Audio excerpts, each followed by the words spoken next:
Hi everyone, I welcome you all again in our new video of our chapter Units and Dimensions for JEE. So let's just start with a fresh mind, new day, some new concepts, है ना? So let's start. Before moving on the main purpose of this video, that is कि हमारा जो lecture है उस पर move करने से पहले कुछ बेसिक चीज़ें जो आपने लास्ट लेक्चर में की थी उसको मैं एक बार आपको एज अ क्वेश्चन रिवाइज करवाना चाहता हूँ, है ना? सो उसको ट्राई कीजिए, है ना? आंसर मैच कीजिए, फिर आपका होता है कि नहीं. तो you have a question where F is A V square plus B upon T square and you are to find the dimensional formula of A and B. ठीक है, आप इसको सॉल्व कीजिए पॉज करके, फिर आप इसका आंसर जो है मैच कीजिए बाद में. अगर आपसे सॉल्व नहीं होता तो आप सॉल्यूशन देखिए, है ना? सो सबसे पहले सबसे इजी आपको पता है, क्या पता है आपको? देखिए ध्यान से, अगर ये फोर्स है, अगर ये फोर्स है ना, दिया हुआ ये क्वेश्चन में, है ना? अगर ये फोर्स है तो फोर्स तभी आएगी जब ये दो चीज़ें जो ऐड हो रही हैं भी फोर्स ही होगी, बिकॉज फोर्स सिर्फ फोर्सेस के सम से आ सकती है. आप मास को मास के सम से ला सकते हो, मास को लेंथ के सम से नहीं ला सकते. तो ये भी फोर्स होगी और ये भी फोर्स होगी, ये आपको पता चल गया. अब मुझे बताओ, ठीक है, किसी को भी आप सॉल्व कर सकते हो. लाइक अगर ए बी स्क्वायर आपका क्या है, फोर्स है, तो पुट करो ए इंटू वी, क्या है आपका? वी आपको यहाँ पे दिया हुआ है, स्पीड है ना? तो एल टी माइनस वन का स्क्वायर, है ना, विल बी फोर्स. समझ आता है? अब फोर्स क्या होता है आपका? Mass into acceleration, M L T minus two, है ना? L T minus two is acceleration. So A will be, your A will be M L T minus two upon L T minus one का whole square. ठीक है, so it will be M L T minus two upon L square T minus two. क्या ये समझ आता है? तो T minus two से टी माइनस टू गया, M L one minus two minus one. तो ये आया आपका डायमेंशनल फार्मूला ऑफ ए. क्या ये समझ आता है? Next is your B upon T square should also have the dimensional formula of force. So B will be M L T minus two into T की पावर टू. तो T minus two T two एक दूसरे को cancel कर लेंगे, तो B का dimensional formula क्या आ गया? M L. क्या ये समझ आता है? इजी क्वेश्चन था. आई होप आपसे सॉल्व हुआ होगा.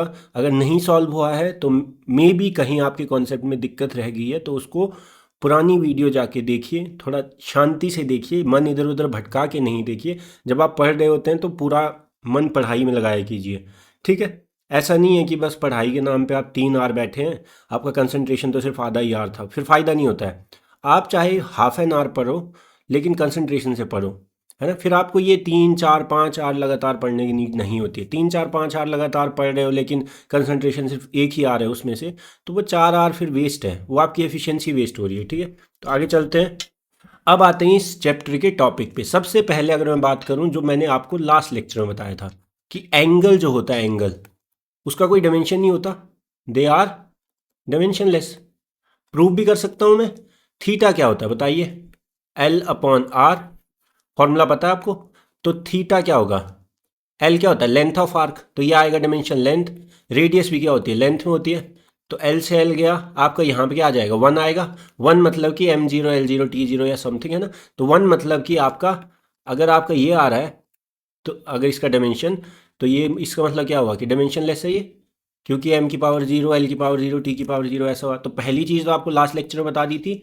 दूसरी चीज़ मुझे बताइए, सेम अगर मैं इसी एंगल, मान लीजिए थीटा आपका, तो इसका ट्रिग्नोमेट्रिक रेशियो ले लूँ, मतलब कि साइन ले लूँ, कॉस ले लूँ, टैन ले लूँ, कुछ भी ले लूँ, कॉट ले लूँ, सीकेंट ले लूँ, है ना? बात तो सेम ही है. ट्रिग्नोमेट्रिक रेशियो ले लूँ, तो साइन थीटा, मुझे आप बताइए साइन थीटा क्या होता है? जब आप एक राइट एंगल ट्राइंगल देखते हैं, ये थीटा है अगर, और ये आपका ऑपोजिट साइड है, ये एडजेसेंट साइड है, ये हाइपोटेन्यूज है, तो थीटा क्या होता है? ऑपोजिट, या इसको परपेंडिकुलर भी बोलते हैं, अपॉन हाइपोटेन्यूज, ये होता है.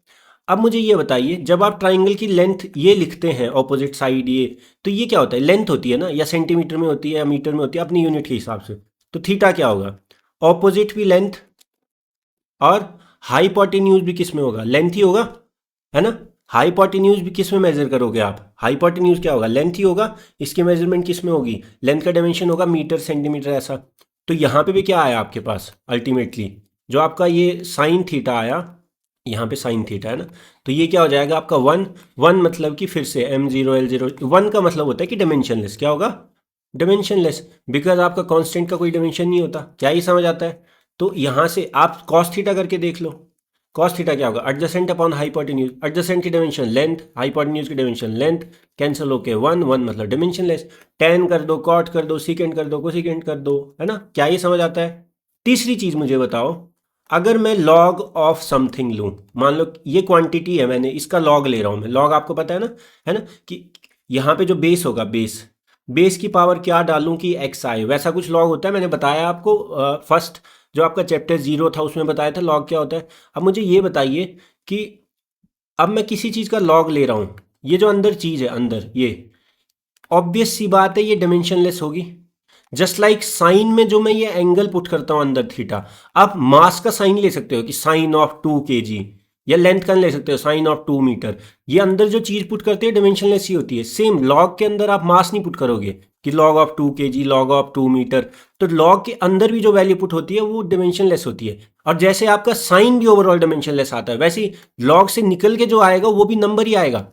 कि आप अंदर भी एक डायमेंशनलेस क्वांटिटी डालो तो बाहर आंसर फाइनल क्या आएगा आपका? डायमेंशनलेस ही आएगा। ये कुछ चीजें आपको पता होनी चाहिए। तीसरा पॉइंट है ना। नेक्स्ट सेम, आप एक्सपोनेंट ये ई है ना, इसकी पावर एक्स कर दो, इसकी पावर एक्स कर दो। अब मुझे ये बताओ, ई की पावर में जो भी डालूंगा ये नंबर, कॉमन सेंस है। अब यहाँ पे मास तो नहीं डालूंगा कि ए की पावर 2 kg। अब आपको मैं बोलूँ कि 3 की पावर 2 kg, कॉमन सेंस नहीं है ना। आप कोई भी पावर में जब चीज डालते हो तो पावर में आप नंबर डालोगे, ऑब्वियस सी बात है, डायमेंशनलेस चीज होगी। आप लेंथ तो डालोगे नहीं, मास तो जो आपका चौथी चीज है दैट इज कि अगर ई की पावर एक्स है तो एक्स विल बी डायमेंशनलेस। और इसी से एक और चीज आती है कि ये फाइनली रिजल्ट भी क्या होगा? नंबर ही आएगा, तो ये भी डायमेंशनलेस। ठीक है, क्या ये समझ आता है? तो मैंने बहुत सारी चीजें बताई। ये ई क्या, ये कुछ भी हो, चाहे समथिंग नंबर दूसरे की पावर एक्स हो। ठीक है, अब मुझे ये बताओ, तो मैं समराइज कर देता हूँ एक बार आप लोगों के लिए, है ना, ताकि आप कंफ्यूज ना हो। देखो, इस लेक्चर का मेन मोटिव ये है, देखो थीटा डायमेंशनलेस। थीटा क्या होता है? डायमेंशनलेस। साइन ऑफ थीटा अगर मैं लिखूं तो यहाँ पे ये थीटा भी क्या होगा? डायमेंशनलेस। और ओवरऑल ये साइन थीटा से जो आंसर आएगा वो भी डायमेंशनलेस होगा। मतलब कि साइन के अंदर आप 30 डिग्री अगर डालोगे, इस एंगल का कोई डायमेंशन नहीं होता है, तो ये भी डायमेंशनलेस है। लेकिन साइन 30 सॉल्व करके जो वैल्यू आएगी दैट इज 1/2, उसका भी तो कोई डायमेंशन नहीं होगा। क्या ये समझ आता है? मैथमेटिकल ऑपरेशन है ना, मैथमेटिकल ऑपरेशन है, कोई डायमेंशन पुट नहीं हो रहा है, तो आपका आंसर भी फाइनली डायमेंशनलेस आएगा। सेम आप यहाँ बोल दो, मान लो आपका, मैंने अभी बताया लॉग ऑफ आप एक्स ले रहे हो, तो जो अंदर जिस चीज़ का लॉग ले रहे हो वो मास या लेंथ या टाइम नहीं होगा, वो क्या होगा? डायमेंशनलेस। और फाइनली जो इसका आंसर आएगा वो भी क्या होना चाहिए? एक नंबर होगा डायमेंशनलेस। लाइक लॉग ऑफ आप कोई नंबर लोगे, मान लो 8 लोगे, बेस 2 है, तो आंसर ये आएगा 3। क्योंकि इसका मतलब क्या होता है कि बेस की पावर क्या रखूँ कि ये बने, तो 3, 2 की पावर 3 रख के 8 बनता है। सेम यहाँ पे देखो, अगर थर्ड पॉइंट में लिखूं, आप ई की पावर मान लो एक्स कर दो, तो ये डायमेंशनलेस होगा। और ये ओवरऑल आंसर ही आएगा डायमेंशनलेस। ई की पावर 2 कर दूं चाहे, है ना, तो ये भी आपका क्या आएगा? डायमेंशनलेस। ठीक है, अब ये ई चाहे कुछ भी हो, मतलब कोई और नंबर भी हो, तो भी आप पावर में कोई चीज़ रखोगे तो डायमेंशनलेस रखोगे। ठीक है, अगर ये सारी चीज़ें आपको समझ आ गई हैं तो we can move on to solve some questions, है ना।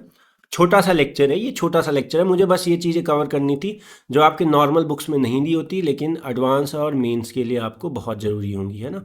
तो क्वेश्चंस करते हैं। मैं नहीं बताऊंगा कौन सी चीज़ कहाँ अप्लाई होंगी, आपने पॉज करके खुद सॉल्व करना है और खुद आंसर निकालना है। ठीक है, सो फर्स्ट क्वेश्चन है ना, x is equal to cos AT² plus B/y² plus CT³ ठीक है, ये दिया है। आपको बोला है कि भाई ABC तीनों का डायमेंशनल फॉर्मूला निकालो। तो पॉज कीजिए, ट्राई कीजिए, फिर मैं इसको आपको बताता हूँ। आई होप आपने ट्राई कर लिया होगा। अब देखिए, सबसे पहली बात जो आपको डायरेक्ट दिखनी चाहिए दैट इज, यहाँ पे मैं ये नहीं बोला है अब अपना दिमाग मत लगाना। अब अपना दिमाग इसलिए मत लगाना कि मैंने ये x कुछ नहीं दिया है, यहाँ पे मैंने कुछ ही नहीं मेंशन करा है कि ये डिस्टेंस है कि क्या है। अब यहाँ पे जो ये x है ये कोई क्वांटिटी नहीं है फिजिकल, ये सिंपल वेरिएबल है। ठीक है, इसको आप डिस्टेंस मत मानना। यहाँ पे y जो है वो डिस्टेंस है और t क्या है? टाइम है। ठीक है, अब सॉल्व कर सकते हैं। ध्यान रखना है हर बार ही जरूरी नहीं कि आपने एक्स डिस्टेंस पढ़ा है तो उसी को, वेरिएबल तो कुछ भी डिफाइन कर सकता हूँ। तो एक्स को आप एज सच नहीं लोगे। क्यों नहीं लोगे, वो कॉमन सेंस है, मैं अभी आपको बताता हूँ। एक्स वैसे भी कोई फिजिकल क्वांटिटी नहीं हो सकती, लास्ट में प्रूव करेंगे क्यों, देखिए ध्यान से। ठीक है, मैं आपसे क्वेश्चन में पूछ रहा हूँ, क्या आप इसको सोच सकते हैं तब तक, है ना। तो अब देखिए ध्यान से, अगर ये कॉस है और ये पूरी चीज इसमें डाली हुई है तो ये क्या होगा, एक एंगल ही होगा। ट्रिग्नोमेट्रिक रेशियो के अंदर क्या वैल्यू पुट करते हैं, अगर ये ट्रिग्नोमेट्रिक फंक्शन है तो थीटा ही पुट करते हैं। तो ये एंगल होगा, तो एंगल का कोई डायमेंशन नहीं होता, तो इस पूरे का डायमेंशन नहीं होगा। तो इसका मतलब ये पूरी चीजें तीन चीजों से जुड़ के बनी है, तो इनका भी डायमेंशन नहीं होगा। तो ये भी डायमेंशनलेस, ये भी डायमेंशनलेस, ये भी डायमेंशनलेस। क्या ये समझ आता है। तो डायमेंशनलेस मतलब कि ए टी स्क्वायर का डायमेंशन कितना आना चाहिए, 1, पता है आपको, है ना। तो ए टी, टी तो क्या है, टाइम है, ठीक है, 1। तो ए क्या आ जाएगा, 1/t² मतलब कि t की पावर -2। ये आ गया एक dimension. Next same b upon Y क्या है, डिस्टेंस है, तो डिस्टेंस क्या होगा, l² should be equal to 1, dimensionless. b क्या हो जाएगा, l²। क्या ये समझ आता है। Next ct³ is equal to 1, समझ आता है। तो c क्या हो जाएगा, 1/t³ मतलब t की पावर -3। ठीक है, तो ये तो मैंने सॉल्व कर लिया। अब जो मैंने आपसे चीज़ पूछी थी कि ये x वैसे भी कुछ भी फिजिकल क्वांटिटी नहीं हो सकता। अगर आप मेरे साथ आए हैं यहाँ तक फिजिक्स पढ़ते हुए, आपका लेवल इतना बढ़ चुका होगा, आप खुद सोच सकते हैं भाई ये x जो है, x is cos of something, x is cos of something दिया है ना। तो कॉस ऑफ समथिंग अभी अभी तो बताया, ये तो एक वैल्यू देगा ना। तो ये जो चीज़ है, अगर ये है, ये कॉस ऑफ समथिंग, तो नेसेसरी है ये नंबर होगा। नंबर होगा तो इसको भी डायमेंशनलेस होना पड़ेगा ना, बिकॉज ये तो इक्वल है। क्या ही समझ आता है। तो ये तो आपका ट्रिग्नोमेट्रिक रेशियो है, अभी अभी तो बताया कि आप साइन थीटा में जब थीटा है वो डायमेंशनलेस होता है, और साइन थीटा पूरा खुद भी डायमेंशनलेस होता है, वैल्यू जो देता है, ठीक है। तो वही वैल्यू तो दे रहा है एक्स। क्या ही समझ आता है। तो ये डिस्टेंस नहीं हो सकता है। आगे चलते हैं, next question, y is sign AT³ plus b/v plus CX²। ठीक है, अब यहाँ पे आपको ध्यान रखना है कि आपको क्वेश्चन में क्या पूछा है, if dimensional formula of a into b into c is given as m की पावर x, l की पावर y, t की पावर z। ठीक है, तो find mod x plus Y plus z।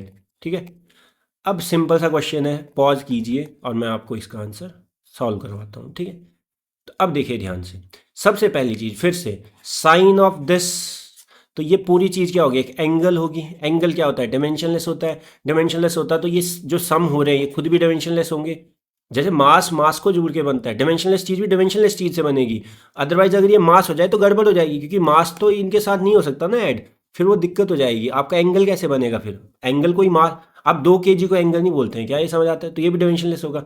तो अब बारी बारी कीजिए, AT³ पूरा डायमेंशनलेस है, तो इसका डायमेंशन क्या होगा, 1। मतलब 1 क्यों लिख रहा हूँ मैं, क्योंकि AT³ का डायमेंशन होगा ये, पता है आपको, है ना। तो इसको 1 लिख सकता है, m की पावर 0, l की पावर, तो a क्या हो जाएगा, 1/t³ मतलब कि t की पावर -3। ध्यान रखना, अभी अभी ये आंसर नहीं है, अभी आप समझो इस चीज़ को। b/v आपको स्पीड दिया है, ठीक है, lt - 1 should be equal to 1 फिर से। तो b क्या आ जाएगा, सीधे ऊपर आ जाएगा। तो इसका भी स्पीड होना नेसेसरी होगा, ये कॉमन सेंस है। ये स्पीड है तो इसको भी स्पीड होना पड़ेगा, तभी कैंसिल आउट होके डायमेंशनलेस होके 1 आ सकता है। Just like sine theta, length upon length, है ना, मतलब ऑपोजिट अपॉन हाइपोटेन्यूज, ठीक है, ऑपोजिट साइड। नेक्स्ट बात करते हैं सी, एक्स क्या है, डिस्टेंस, तो CX² इज इक्वल टू 1 फिर से, है ना। तो c आ जाएगा l की पावर -2। अब मुझे बताओ a इंटू बी इंटू सी क्या होगा, a होगा t की पावर -3 इंटू बी होगा lt -1 इंटू सी होगा l -2। क्या आया, l -2 l -1, ठीक है, t -3 t -1 t -4, ठीक है, तो t -4। और m क्या आया, m तो आया ही नहीं, m तो आया 0। क्या ही समझ आता है। अब सॉल्व करो, अगर इस फॉर्म में मैं इसको लिखूं तो ये क्या हो जाएगा, m की पावर 0, l की पावर -1, t की पावर -4। ठीक है, और आपको ऑलरेडी दिया है कि a इंटू बी इंटू सी इस फॉर्म में, तो कंपेयर करो, x क्या आया 0, y क्या आया -1, z क्या आया -4। अब आपको बोला है mod of x plus Y plus z निकालो, ठीक है। तो मॉड क्या देता है आपको बताओ, मैंने आपको क्या बताया था कि भाई मॉड आपको हमेशा पॉजिटिव वैल्यू देता है। तो पहले x प्लस वाई, अब यहाँ पे ऐसे नहीं बोला है mod x plus mod Y plus mod z, ये और ये अलग अलग चीज़ है। पहले इनको सम करो, आप पहले प्लस मत करो, है ना, ये छोटी छोटी चीज़ें होती हैं, ये आपको समझनी पड़ेंगी। अब और तीसरा है z is -4।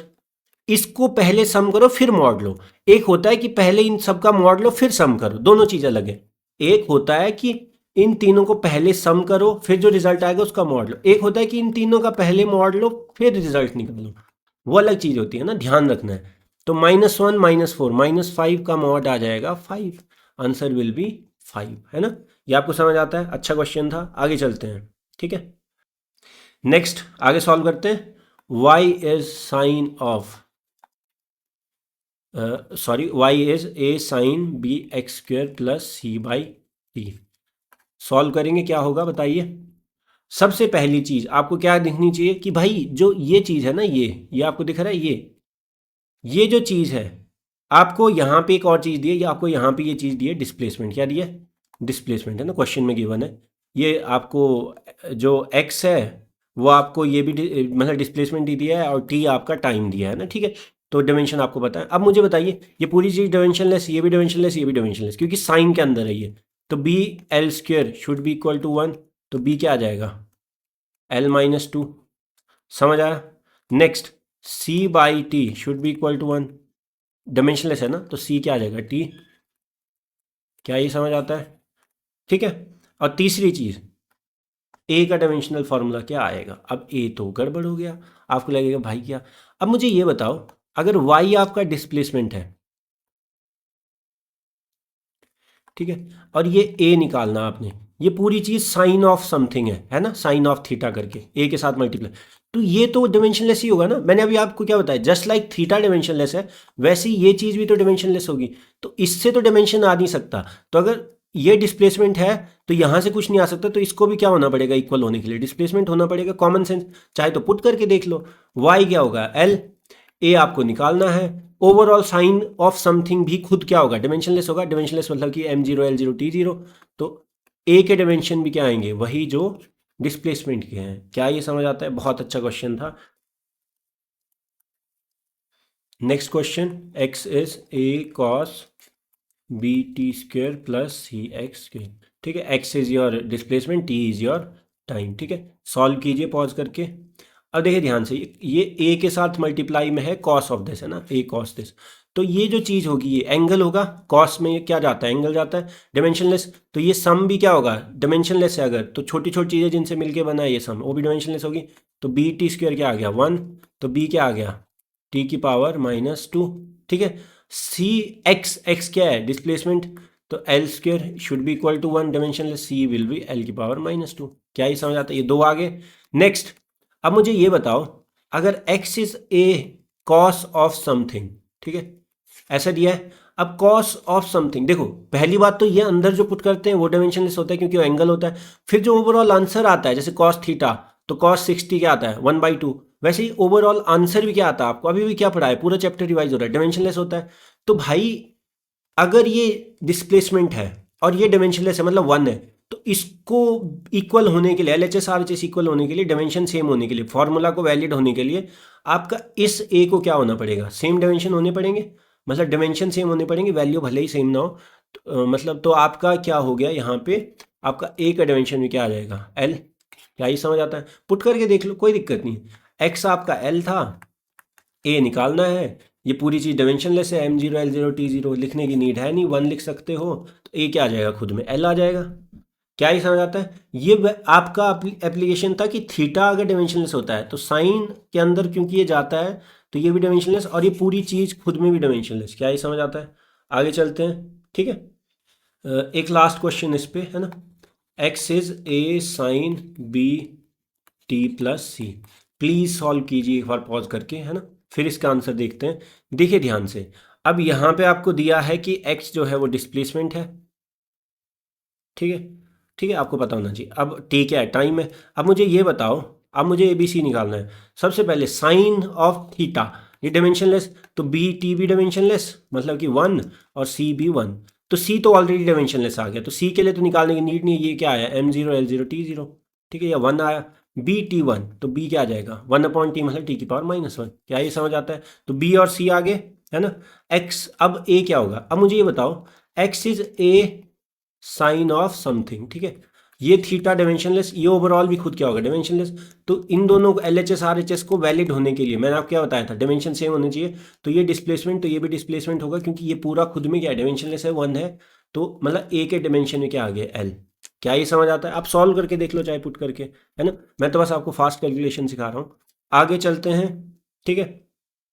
Next is your x is f/b sine CT², ठीक है।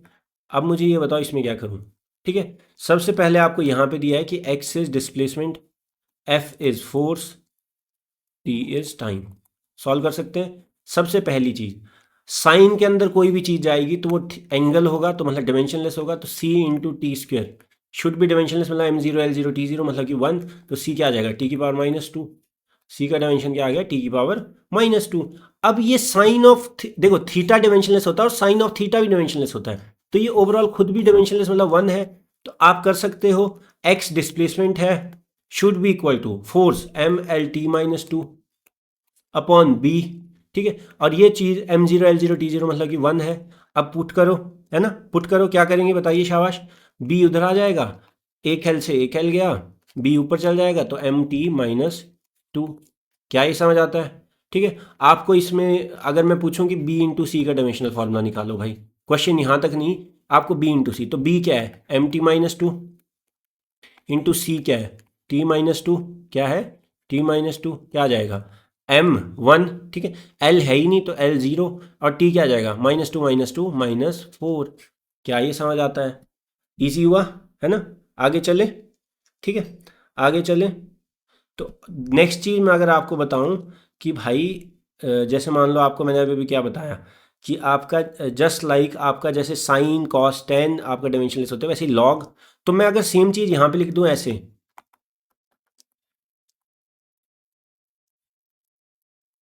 तो आपको ये समझ आना चाहिए कि लॉग के अंदर जो चीज़ है वो भी डायमेंशनलेस, और ये लॉग खुद में भी डायमेंशनलेस होगा आंसर जो देगा, ठीक है। फिर सॉल्व कर सकते हैं, तो एक्स और ए के डायमेंशन सेम होंगे, ठीक है। नेक्स्ट सेम चीज़ मैं यहाँ अप्लाई कर सकता हूँ, ई की पावर -βt, ठीक है। पी, पी आपका यहाँ पे पावर है, ठीक है। और पी नॉट आपको यहाँ पे, वैसे तो आपको पता लग ही गया, पी नॉट भी ऑब्वियसली पावर होगा, अदरवाइज ये इक्वल नहीं हो सकते बिकॉज ये तो डायमेंशनलेस होता है ना। अब मुझे ये बताओ, आपको क्या बोला है कि ई की पावर में आपको डाला है -βt। तो मुझे ये बताओ, पहली बात तो क्या है कि अगर पावर में कोई चीज़ डाली है डायमेंशनलेस होगी, तो बीटा इंटू टी नेसेसरी है कि आपका 1 होगा। तो beta into T should B 1। तो बीटा की डायमेंशन क्या आ जाएंगे, टी की पावर -1। क्या ये समझ आता है? ठीक है। तो ये आपको समझ आना चाहिए, ठीक है। और आपका पी नॉट तो क्या है, देखो ये डायमेंशनलेस, इसका आंसर भी डायमेंशनलेस पूरा ओवरऑल, जैसे ये डायमेंशनलेस ये डायमेंशनलेस, ठीक है, पूरा भी। तो पी नॉट सेम होंगे, मतलब पावर के डायमेंशन। अब पावर होता क्या है, पावर होता है एनर्जी अपॉन टाइम। एनर्जी क्या होता है mL2T-2 अपॉन टी, मतलब कि mL2T-3, ठीक है। तो पी नॉट भी क्या होगा mL2T-3। क्या ये समझ आता है? तो पावर वाले क्वेश्चन में कर सकते हो, है ना। नेक्स्ट एक क्वेश्चन आप ट्राई करेंगे, आपको दिया है U इज 3/2 kT, ठीक है, 3/2 kT। U आपका यहाँ पे है इंटरनल एनर्जी, आप थर्मोडाइनमिक्स में पढ़ेंगे ये, है ना, इंटरनल एनर्जी सिस्टम की। और आपका K यहाँ पे है बोल्ट्जमैन कांस्टेंट, ठीक है। और आपका T यहाँ पे है टेम्परेचर, टाइम नहीं। अब सॉल्व कर सकते हैं, आपको बस बोल्ट्जमैन कांस्टेंट के डायमेंशनल फार्मूला निकालना है। कैसे निकालोगे, शाबाश। सबसे पहली चीज बताइए, इंटरनल एनर्जी मतलब एनर्जी, एनर्जी मतलब कि mL2T-2, क्योंकि वर्क की तरह, है ना। 3/2 के क्या होता है, के आपको निकालना है, बोल्ट्जमैन कांस्टेंट, है ना। और टी, अब टी ऐसे मत कर देना, टी टेम्परेचर है, टेम्परेचर आपका किस में होता है, केल्विन में होता है। अब क्योंकि यहाँ पे के डबल यूज हो जाएगा, तो मैं थीटा यूज कर लूँ। अभी मैंने क्या बोला है, टेम्परेचर के लिए जैसे मास के लिए एम यूज़ करते हो, लेंथ के लिए एल, टी के लिए टी, मोल के लिए एम ओ एल, वैसे टेम्परेचर के लिए आप के भी यूज़ करते हो केल्विन, या थीटा भी यूज़ करते हो, ठीक है। तो मैं अभी के लिए थीटा यूज़ करता हूँ, फिर बाद में उसको फाइनल आंसर में मैच कर लूँगा अगर नहीं होगा तो, है ना। अब मुझे ये बताओ, ये तो इसका तो कोई यूज़ नहीं है, तो नंबर है, तो के क्या हो जाएगा mL2T-2 थीटा की पावर -1। ये आगे डायमेंशन, है ना। अब यहाँ पे आप इसको चेंज भी कर सकते हो, चाहे केल्विन की पावर -1, है ना, क्योंकि अब के आपका डबल डबल नहीं आएगा। तो ये आपका आंसर सॉल्व हो गया, है ना। So that was all for the video, है ना। मुझे स्पेसिफिकली ये कवर करना था इस वीडियो में कि आपका थीटा डायमेंशनलेस होता है, उसकी कोई भी ट्रिग्नोमेट्रिक रेशियो ले लो, वो आंसर भी डायमेंशनलेस आता है, कि मतलब थीटा तो डायमेंशनलेस है ही है, तो साइन थीटा में ये जो थीटा है डायमेंशनलेस है, लेकिन ये आंसर जो आएगा वो भी डायमेंशनलेस आएगा। प्रूव भी किया कि theta is L by R, L का डायमेंशन पुट करो, आर का डायमेंशन पुट करो, आपका क्या हो जाएगा, 1 आ जाएगा, मतलब कि dimensionless. Same sine theta is perpendicular upon hypotenuse opposite side, तो ये भी लेंथ में होता है, ये भी लेंथ होता है, ट्राइंगल की लेंथ होती है, तो 1 आ गया। डायमेंशन कैसे निकालना है आप, सेम आप लॉग कर सकते हो, लॉग ऑफ समथिंग, यहाँ पे मास लेंथ टाइम तो पुट नहीं करते, तो जो पुट करते हो डायमेंशनलेस होता है, और आंसर भी फाइनली क्या आता है, एक वैल्यू आती है न्यूमेरिकल, वो डायमेंशनलेस होती है। लॉग का आंसर केजी थोड़ी ना आएगा। सेम पावर डालते हो आप, ये भी डायमेंशनलेस, ये ओवरऑल आंसर भी डायमेंशनलेस आता है। क्या ये समझ आता है? तो that's all for the day, है ना। तो ये चैप्टर लगभग ख़त्म होने वाला है, एक दो और lecture and we will wrap this up, है ना। आई होप आपको मज़ा आ रहा होगा, है ना। We will just study like this and आपको धीरे धीरे फील होगा कि आप फिजिक्स में आपका एक लेवल बढ़ रहा है ना। और साथ साथ में मैं अब ट्राई करूँगा कि केमिस्ट्री और मैथ्स के भी लेक्चर लाना शुरू कर दूँ, है ना। तो thank you so much for supporting me, I am seeing immense support for me from people, है ना। And that just motivates me, that just makes me feel that कि मेरा एफर्ट वेस्ट नहीं जा रहा, है ना। And I will try my best to like do better with each video, है ना। So thank you, let's just see you all in the next lecture, है ना।